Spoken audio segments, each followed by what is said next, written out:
بسم اللہ الرحمن الرحیم نحمدہ ونصلی علی رسول الکریم وعلی اہل بیت الطیبین الطاہرین المعصومین واصحابہ المتقین، اما بعد۔ پچھلی نشست میں ہم لوگوں کی ایک ذہنیت کے بارے میں بات کر رہے تھے اور ان گروہوں کے اوپر گفتگو کی کہ جو مدینہ میں موجود تھے، ان کی ڈیموگرافی کے اوپر تھوڑی بات کی۔ یہ انٹلیکچوئل ڈیموگرافی ہے کہ لوگ کیسے کیسے سوچ کے لوگ تھے اور کن کن آئیڈیالوجی کے لوگ تھے جو اسلام کو قبول بظاہر کر رہے تھے،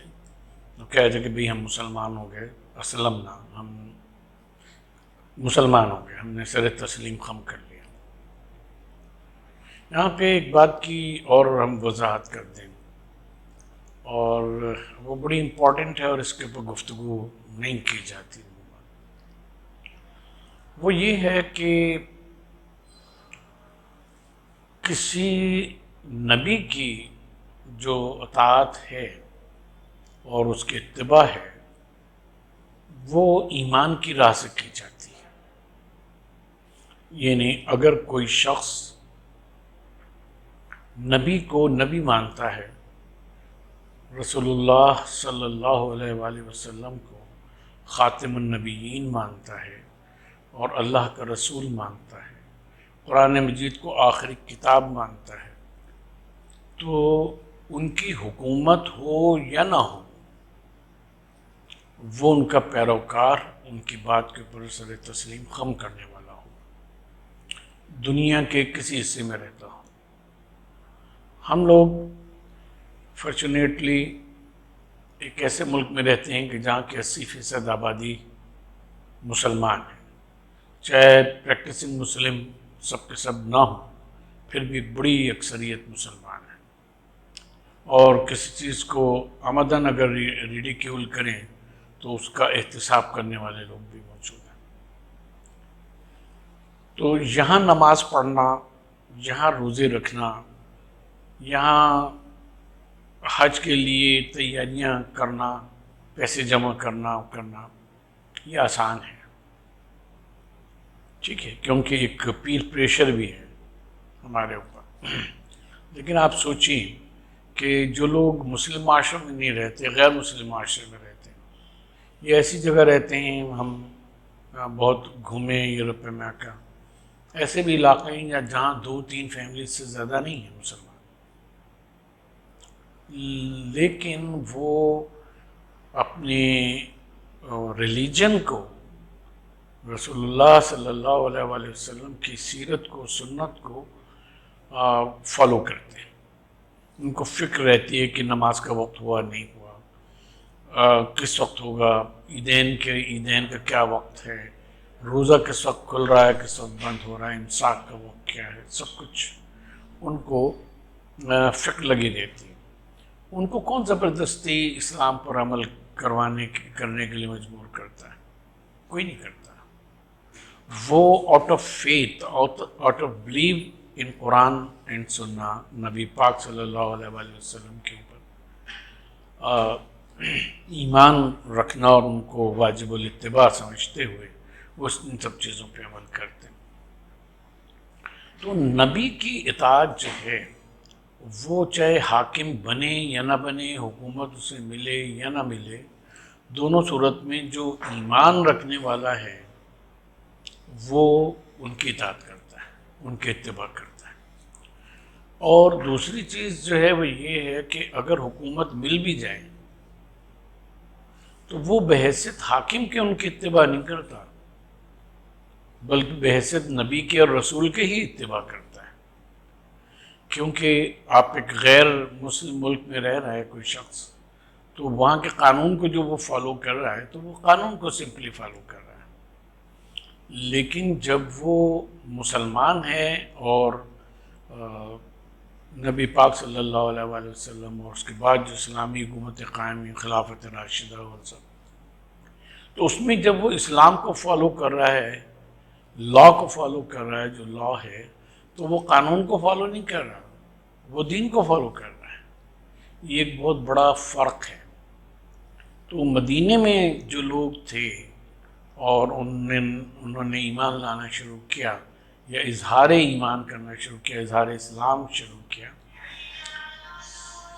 تو ان میں وہ لوگ بھی تھے کہ جو دل سے ایمان لائے تھے، اور ظاہر ہے کہ انہوں نے پھر اللہ کی راہ میں شہادتیں بھی دی ہیں اور نبی پاک صلی اللہ علیہ وسلم کا ہر حکم مانا ہے۔ اور اس میں وہ بھی تھے کہ جو نبی پاک صلی اللہ علیہ وسلم کو ایک حاکم سمجھتے تھے اور ان کے فرامین کو قانون سمجھتے تھے۔ تو قانون کو جہاں اسکپ کر سکے، ہو سکتا ہے وہاں انہوں نے اسکپ کر دیا، اور جہاں ان کے لیے ضروری وہ کہ اس کو فالو ہی کریں گے ورنہ گرفت ہوگی، تو ان کو ضروری ہو گیا کہ وہ فالو کریں۔ یعنی انہوں نے نبی کی اتباع اور اطاعت بحیثیت نبی کے نہیں، بحیثیت حاکم کے کی۔ تو منافق ہمیشہ جو ہے وہ بحیثیت قانون حکومت، قانون ریاست کے چیزوں کی پیروی کرتا ہے، اور جو مسلمان ہے وہ اسلامی احکام کی اتباع جو کرتا ہے، رسول اللہ صلی اللہ علیہ وسلم کی اطاعت جو کرتا ہے ان کے غیر موجودگی میں، تو وہ ایمان کی راہ سے کرتا ہے۔ آج ہم میں سے کوئی شخص کوئی کام کر رہا ہو اور اس کو یہ بتا دیا جائے کہ نبی پاک صلی اللہ علیہ وآلہ وسلم نے اس کام کو کرنے سے منع کیا، یا آپ نے اس کو اس طرح نہیں اس طرح کرنے کا حکم دیا ہے، تو ہم میں سے کوئی مسلمان ایسا نہیں ہے کہ جو اپنی بات پہ اڑا رہے، وہ کہ اگر نبی پاک صلی اللہ علیہ وسلم کے حکم کے سامنے اور آپ کے فرمان کے سامنے ہمارا سر تسلیم خم ہے، اور پھر ہم اس طرح سے عمل کرنا شروع کر دیں۔ یہ ایک سچے مسلمان اور سچے مومن کی پہچان ہوا کرتی ہے۔ یہ ایک سائیکلوجی ہے، جیسے ابھی ہم نے کفر کی سائیکلوجی بیان کی، وَإِنَّ الَّذِينَ كَفَرُوا سَوَاءٌ عَلَيْهِمْ أَنذَرْتَهُمْ أَمْ لَمْ تُنذِرْهُمْ لَا يُؤْمِنُونَ وَيُخَادِعُونَ اللَّهَ وَخَتَمَ اللَّهُ عَلَىٰ قُلُوبِهِمْ وَعَلَىٰ سَمْعِهِمْ وَعَلَىٰ أَبْصَارِهِمْ غِشَاوَةٌ وَلَهُمْ عَذَابٌ عَظِيمٌ کی ایک سائیکلوجی ہم نے بیان کی کہ یہ لوگ تھے۔ اسی صورت سے منافق کی بھی ایک سائیکلوجی ہوتی ہے۔ مسلمان کی سائیکلوجی کیا ہوتی ہے؟ الف لام میم ذالک الکتاب لا ریب فیہ سے شروع ہو کر اور وہ اولئک علی ھدی من ربہم واولئک هم المفلحون تک، وہ ایک مسلمان کی، متقی کی، پرہیزگار کی سائیکلوجی۔ دوسری سائیکلوجی جو ہے، جو بیان کی گئی، جس پہ یہ پہلا رکوع ختم ہوتا ہے، وہ کافر کی ہے۔ اور تیسری سائیکلوجی ان منافقین کی ہے جو اگلے رکوع میں، رکوع نمبر 2 میں بیان کی جا رہی ہے۔ وہ منافقین کی ہے کہ وہ کہتے کچھ ہیں اور کرتے کچھ ہیں۔ جیسے پہلی آیت ہے دوسرے رکوع کے، ارشاد فرمایا بسم اللہ الرحمن الرحیم، وَمِنَ النَّاسِ مَن يَقُولُ آمَنَّا بِاللَّهِ وَبِالْيَوْمِ الْآخِرِ وَمَا هُم بِمُؤْمِنِينَ يُخَادِعُونَ اللَّهَ وَالَّذِينَ آمَنُوا وَمَا يَخْدَعُونَ إِلَّا أَنفُسَهُمْ وَمَا يَشْعُرُونَ۔ کیا فرمایا کہ ان لوگوں میں کچھ لوگ ایسے ہیں، من یہاں عربی میں تبعیض کے لیے ہے، سب نہیں، کچھ لوگ، جس کے معنی کچھ لوگ، جو یہ کہتے ہیں کہ ہم اللہ پر اور یوم آخرت پر ایمان لائے، وما ہم بمومنین، لیکن وہ مومن نہیں ہیں۔ جب یہ مومنین کی لفظ بے کے ساتھ، بے کے صیغے کے ساتھ اس طرح سے آتی ہے، وما ہم بمومنین، تو یہ ایک تو اس میں نفی کی تاکید پیدا کرتا ہے، اور دوسرے یہ کہ تصدیق سے دوری، کیونکہ ما جہاں پہ نافیہ ہے، یہ نفی کرتا ہے کہ یہ مومن نہیں ہے، لیکن کہہ کیا رہے ہیں کہ وَمِنَ النَّاسِ مَن يَقُولُ آمَنَّا، لوگوں میں ایسے ہیں کہ جو کہتے ہیں کہ ہم ایمان لائے۔ اب اللہ تبارک و تعالیٰ خود نفی فرما رہا ہے کہ جو علیم بذات الصدور ہے، جو دلوں میں ہے، جو دماغوں میں ہے، اس سے بھی واقف ہے۔ وہ فرما رہا ہے وما ہم بمومنین، یہ مومنین نہیں ہے۔ کاہے پہ کہتے ہیں ہم ایمان لائے؟ ہم ایمان لائے اللہ پر اور یوم آخرت پر۔ یہاں صرف دو چیزوں کا ذکر کیا گیا ہے، رسالت کا ذکر نہیں ہے، کتابوں کا ذکر نہیں ہے، اور اسی صورت سے ملائکہ کا ذکر نہیں ہے، کسی اور چیز کا ذکر نہیں ہے، صرف یہ دو عقیدے جو ہیں وہ بیان کیے کہ وہ کہتے ہیں کہ ہم ایمان لائے اللہ پر اور یوم آخرت پہ، وما ہم بمؤمنین۔ تو یہ صرف ان دو چیزوں کا ذکر کیوں کیا گیا؟ ان دو چیزوں کا ذکر ایسا کیا گیا، اور قرآن مجید میں اور بھی کئی جگہ کے اوپر مومنین کی صفات میں یہ بات کہی گئی کہ اللہ اور یوم آخرت کے اوپر ایمان رکھتے ہیں۔ کہ اگر آپ غور فرمائیں تو اللہ پر ایمان لانا صرف یہ نہیں کہ کہہ دیا کہ اللہ پہ میں اللہ پر ایمان لایا، پھر اس کے جو متعلقات ہیں وہ سارے کے سارے اس کے ساتھ آ جاتے ہیں۔ اور آخرت کا تصور، جیسے ہم نے وبالآخرۃ ہم یوقنون کے تشریح میں عرض کی تھی کہ آخرت کا جو تصور ہے وہ مرنے کے بعد بعث، یعنی دوبارہ اللہ زندہ ہو کے اللہ کی طرف اٹھایا جانا، پھر حشر، سب کا جمع ہونا، پھر حساب کتاب اللہ تبارک و تعالیٰ کے حضور، اور پھر سزا اور جزا، دونوں چیزیں جو ہیں وہ اس میں شامل ہیں۔ تو اب اگر دوسرے اس کو لیں کہ یہ آخرت پر ایمان رکھتے ہیں، تو آخرت پہ کیا ایمان رکھتے ہیں؟ سزا و جزا ہوگی تو کسی قانون کے تحت ہوگی۔ وہ قانون بھیجنے والا کون ہے؟ اللہ تبارک و تعالیٰ۔ وہ قانون کیسے آیا؟ تو وہ فرشتوں کے ذریعے سے آیا۔ کس پر آیا؟ تو وہ محمد رسول اللہ خاتم النبیین علیہ السلام کے اوپر نازل ہوا۔ کس نے بھیجا؟ اللہ تبارک و تعالیٰ نے بھیجا،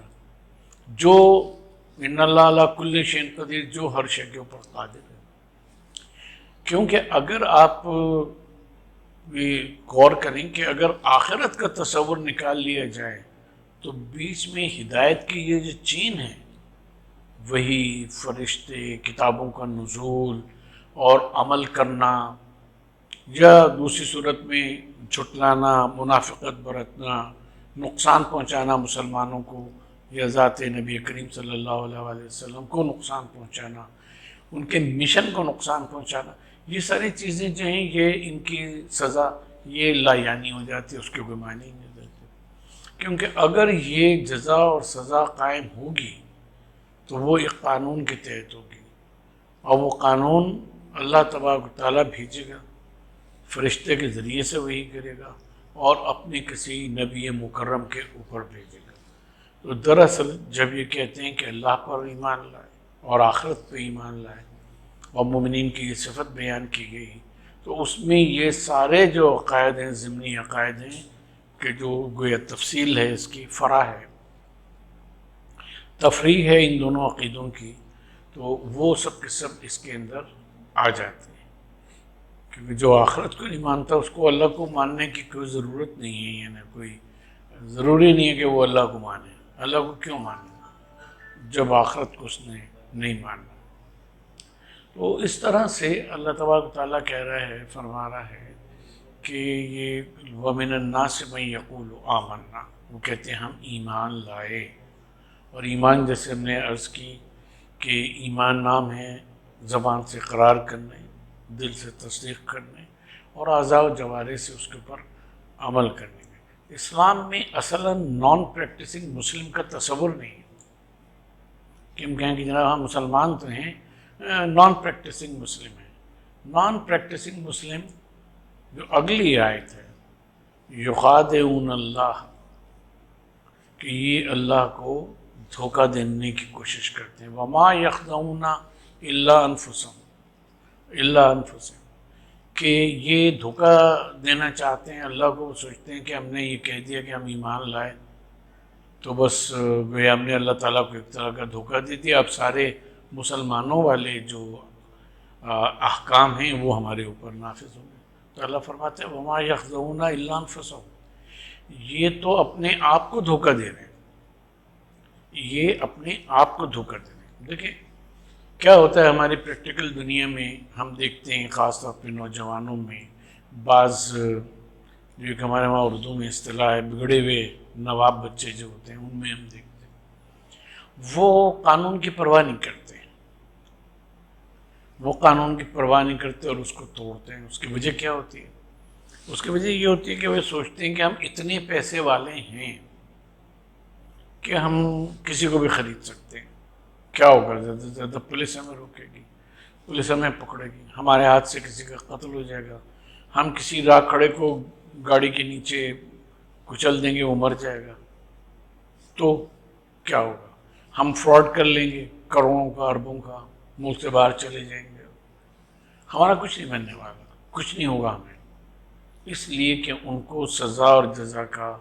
سزا کا خوف نہیں ہوتا، لہٰذا وہ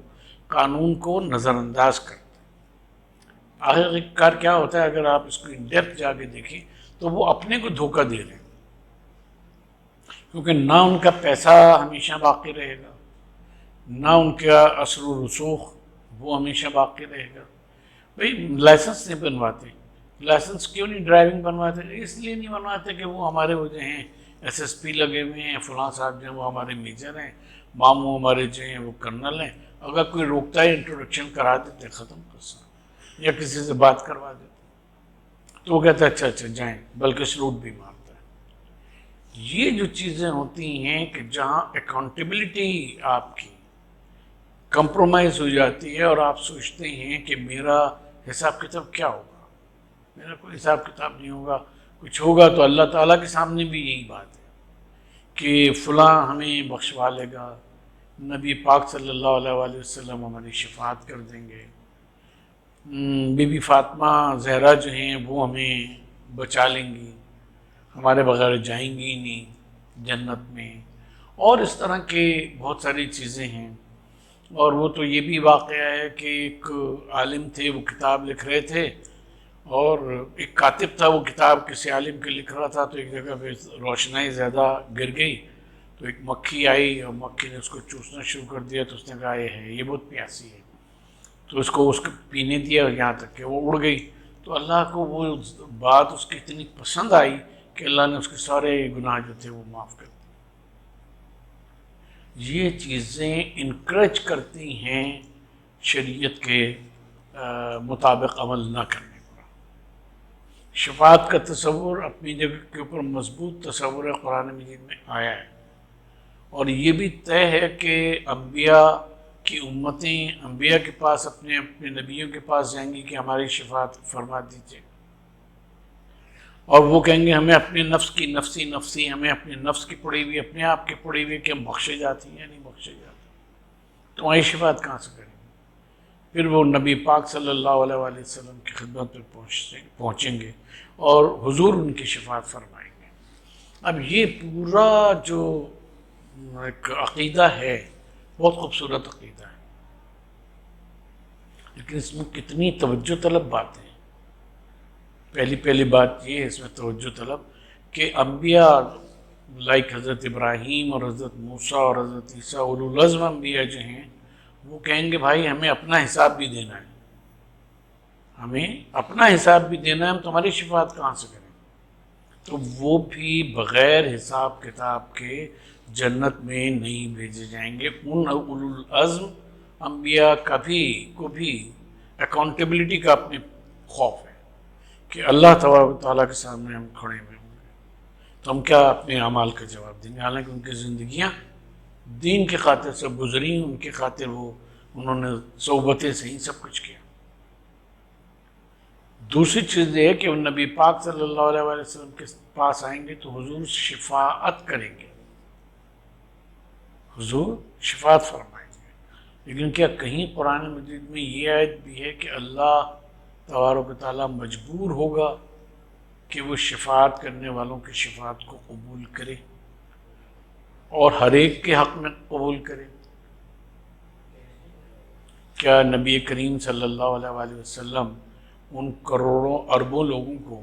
کہ جو آپ کی خدمت میں آئیں گے شفاعت کی درخواست لے کر، نام لے کر ان کی شفاعت کریں گے؟ ظاہر ہے پاسبل نہیں۔ آج بھی فرمائیں گے یہ امتیں ہیں نبی کی، تو ان کو پروردگار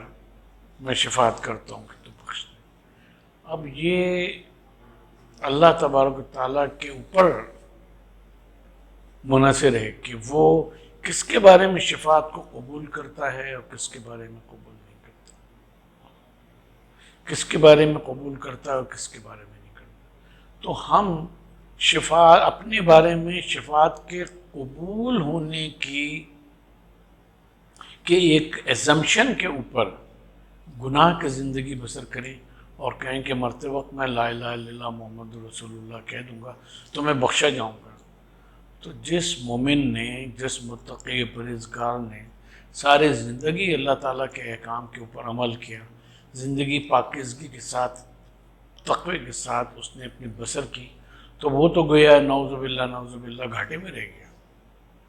کیونکہ اس کا بھی انجام وہی ہے، جنت میں جانا ہے، اور اس گناہ گار نے بھی بس آخر میں ایک کلمہ پڑھ لیا، وہ اس میں چلا جائے گا، جنت میں چلا جائے گا۔ تو یہ عدل الہی سے بعید بات ہے، جہاں اللہ تبارک و تعالیٰ قرآن مجید میں کہتا ہے کہ کوئی شخص ایسا نہیں کہ جو کسی دوسرے کا بوجھ اٹھائے، اور ایک ایک مثقال ذرۃ خیر یرا، کہ اگر اس نے ایک چھوٹے سے ذرے کے برابر نیکی کی ہوگی تو اس کو بھی دیکھ لے گا، وَمِثْقَالَ ذَرَّةٍ شَرٍّ یرا،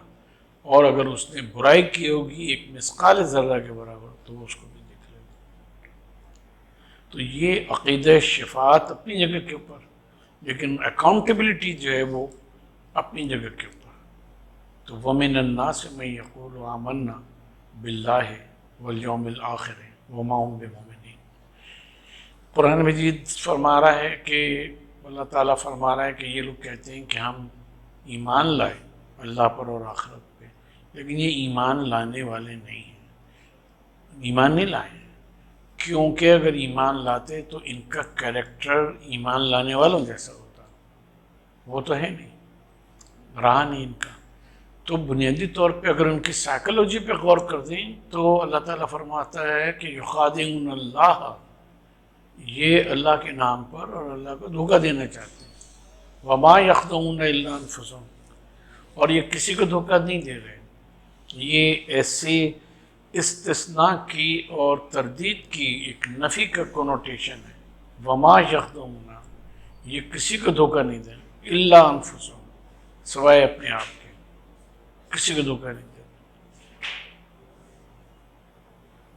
تو یہ جو سائیکالوجی بن جاتی ہے کہ ہم دوسرے کو دھوکہ دے دیں گے، اس کو پتہ نہیں لگے گا اور ہم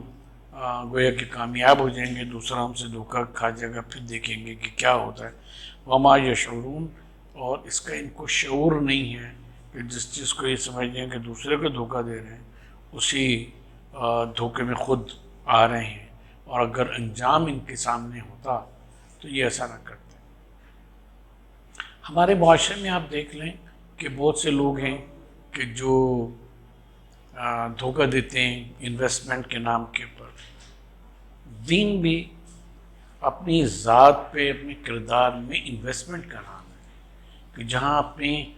دین، اپنے عقائد، اپنے کردار میں آپ انویسٹ کرتے ہیں۔ اچھا اللہ یہ فرماتا ہے، اللہ کا رسول یہ فرماتا ہے، اللہ کا رسول یہ فرماتا ہے، قرآن میں یہ کہا گیا ہے، تو یہ آپ اپنی جو انٹلیکچوئل کیپیسٹی ہے اس کو انہانس کرتے ہیں، اس میں آپ انویسٹ کرتے ہیں۔ تو اس میں اگر آپ دھوکہ دیں، ہو کچھ اور ظاہر کچھ کریں، تو اس سے الٹیمیٹ نقصان کس کو ہوگا؟ آپ کو۔ تو ہے یہ کہ جیسے ہم دیکھتے ہیں کہ انویسٹمنٹ میں زیادہ پروفٹ کے نام کے اوپر اس پہ ہم 2 4 5 دفعہ پیسہ جو ہے لگا دیتے ہیں، اب وہ شخص جو ہے وہ فرار ہو جاتا ہے، غائب ہو جاتا ہے، لیکن کیا ہوتا ہے الٹیمیٹلی اس کی گھر کی لائف خراب ہو جاتی ہے، بیوی بچوں سے دور ہو جاتا ہے، ایک جگہ ٹک کے نہیں ٹھہر سکتا، پولیس اور دیگر ایجنسیز جو ہیں وہ اس کے پیچھے پھر رہی ہوتی ہیں، یہاں تک کہ آفٹر آل وہ پکڑا جاتا ہے، کسی دوسری جگہ کاروبار نہیں کر سکتا کیونکہ اس کی تصویریں چھپ جاتی ہیں، اس کے بارے میں خبریں آ جاتی ہیں کہ اس کے ساتھ پیسہ نہیں لگاتا، لوگ اس کو ڈھونڈتے رہتے ہیں، ارے اس کی شکل اس بندے میں ملتی ہے جس کا اشتہار آیا تھا یا جس کے بارے میں اسٹوری چل رہی ہے۔ کتنا اربوں خربوں روپیہ جو قارون کے پاس تھا، جس کی چابیاں اونٹوں کے اوپر لد کی جاتی ہیں، قرآن کا اسٹیٹمنٹ ہے، اور کیا وَخَسَفْنَ بِهِ الْأَرْضَ، ہم نے زمین کو پھاڑا اور وہ سارے اپنے مال و متاع سمیت زمین کے اندر دھس گئے، ختم ایک سیکنڈ میں۔ الٹیمیٹلی نقصان کس کا ہوا؟ اسی بندے کا جس نے دھوکہ دیا تھا۔ اچھا پھر بھی وہ بچ گیا۔ جیسے ہم دیکھتے ہیں اپنی دنیا میں مختلف ملکوں کی کہانیاں آتی ہیں کہ 20 30 25 50 سال ہو گئے امبیزلمنٹ کیے ہوئے اور ابھی وہ شاہوں کی طرح زندگی گزار رہے ہیں، پولیس بھی نہیں وہاں پہنچ سکتی، کوئی نہیں پہنچ سکتا۔ تو اللہ تبارک و تعالیٰ کو تو بندے بھی بھیجنے کے پیچھے ضرورت نہیں گرفتار کرنے کی۔ تو اپنے آپ کو کیوں دھوکہ دے رہے ہو کہ بظاہر ایمان کا اظہار کرتے ہیں، کہتے ہیں، بلکہ ایسا حلیہ بنا لیتے ہیں کہ دوسرا جو ہے وہ ہمارے تقوی کے اوپر، ہماری دینداری کے اوپر اس پہ کو سامنے رکھتے ہوئے ہم اس کو یقین ہو جائے اور پھر وہ ہم سے دھوکہ کھا جائے۔ ایسا کیوں انسان کر سکتا ہے؟ ایسا وہ انسان ہو ہی نہیں سکتا کہ جو آخرت پہ اور اللہ تبارک و تعالیٰ پر ایمان رکھتا، اس کے رسول پر اس میں ایمان رکھتا۔ تو اللہ تبارک و تعالیٰ کہتا ہے کہ یہ سب کچھ کر رہے ہیں لیکن ان کو شعور نہیں ہے، اس بات کو یہ ریئلائز ہی نہیں کر رہے کہ یہ اللہ کو دھوکہ نہیں دے رہے بلکہ اپنے آپ کو دھوکہ دے رہے ہیں اور انہیں اس کا شعور نہیں ہے۔ فی قلوبہم مرض فزادہم اللہ مرضا وَلَهُمْ عَذَابٌ عَلِيمٌ بِمَا كَانُوا يَكْذِبُونَ۔ یہ ان آیات میں سے ہے جس کے اوپر کافی گفتگو کی گئی اور لوگوں کے ذہنوں میں اس سے متعلق بہت سوالات ہیں کہ فی قلوبہم مرض، کہ ان کے قلبوں میں مرض ہے، ان کے دل میں۔ اور ہم بتا چکے پہلے کہ جہاں اللہ تعالیٰ فرماتا ہے کہ ختم اللہ علی قلوبہم، تو بنیادی طور کے اوپر عقولہم، جو قلب کہتے ہیں مرکز کو، سینٹر آف دا پرسنالٹی، اور سینٹر آف دی پرسنالٹی جو ہے وہ انسان کا دماغ ہے اور سوچنا ہے، اور اس کا جو پہلا اثر ہوتا ہے وہ دل کی دھڑکن کے اوپر تیز چلنا، آہستہ چلنا، دل ڈوبا جانا، یہ ساری چیزیں جو ہیں، یہ کیفیت دماغ میں جو چینجز آتی ہیں وہ بغیر سی ٹی اسکین وغیرہ کے نہیں پتہ چلتی، لیکن اس تھاٹ کی جو چینجز دل میں اور اس کی رفتار میں ان میں آتی ہیں وہ چیزیں جو ہیں وہ پتہ لگتی ہیں، یا ہاتھوں کے اوپر آتی ہیں، یا ہاتھوں پہ آتی ہیں، بعض کے ہاتھ پیر کانپنے لگتے ہیں۔ تو اللہ تبارک و تعالیٰ اس کی طرف اشارہ کرتا ہے فی قلوبہم مرض، یعنی ان کی سوچ جو ہے وہ مریض ہے کہ وہ دھوکے کو اپنی کامیابی سمجھتے ہیں۔ فزادہم اللہ مرضا، یہاں فعل کی جو نسبت ہے اللہ تبارک و تعالیٰ نے اپنی طرف دی ہے بظاہر۔ تو دنیا میں کون چیز ایسی ہے کہ جو اللہ تبارک و تعالیٰ کی مرضی کے بغیر کام کر سکے؟ انسان کی کوئی فیکلٹی ایسی نہیں کہ جو اللہ تبارک و تعالیٰ کی مرضی کے بغیر کر سکے یا اس میں کمی اور زیادتی ہے۔ لیکن اس کا ایک پہلو اور بھی ہے، اور وہ پہلو یہ ہے کہ مثلا ہم فطرتاً حاسد ہیں اور کہیں سے ہم گزر رہے ہیں اور ہم نے کسی کو دیکھا کہ اس کی مثلا بہت عمدہ کوٹھی ہے، گاڑیاں ہیں، وہ ہیں، تو ہم اس کے بارے میں حسد میں مبتلا ہو گئے۔ تو اس نے آ کے نہیں ہم سے کہا کہ تم میرے بارے میں حسد کرو، یا اس نے ہمیں ڈیٹیل نہیں بتایا، ہمیں پتہ بھی نہیں، باقی ڈیٹیل ہمیں نہیں پتہ، لیکن ہم اس کے بارے میں حسد میں مبتلا ہو گئے۔ تو ہم کہیں گے کہ اس کی ترقی نے ہمیں حسد میں مبتلا کر دیا۔ یہ دیکھنے والا کہے گا اس کی ترقی نے اس کو حسد میں مبتلا کر دیا، جب سے اس نے وہ دیکھا ہے، جب سے یہ حسد میں مبتلا ہے۔ تو اللہ تبارک و تعالیٰ کا پیغام، اس کی نشانیاں، مسلمانوں پہ جو انعام ہیں جیسے جیسے نازل ہو رہے تھے، ان لوگوں کا غصہ اور حسد نبی پاک صلی اللہ علیہ وسلم کے بارے میں، مسلمانوں کے بارے میں، پیغام کے بارے میں بڑھتا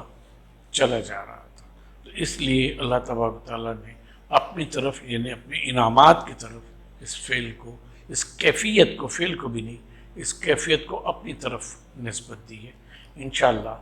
اگلی نشست میں اس کی مزید وضاحت کریں گے۔ وما علینا الا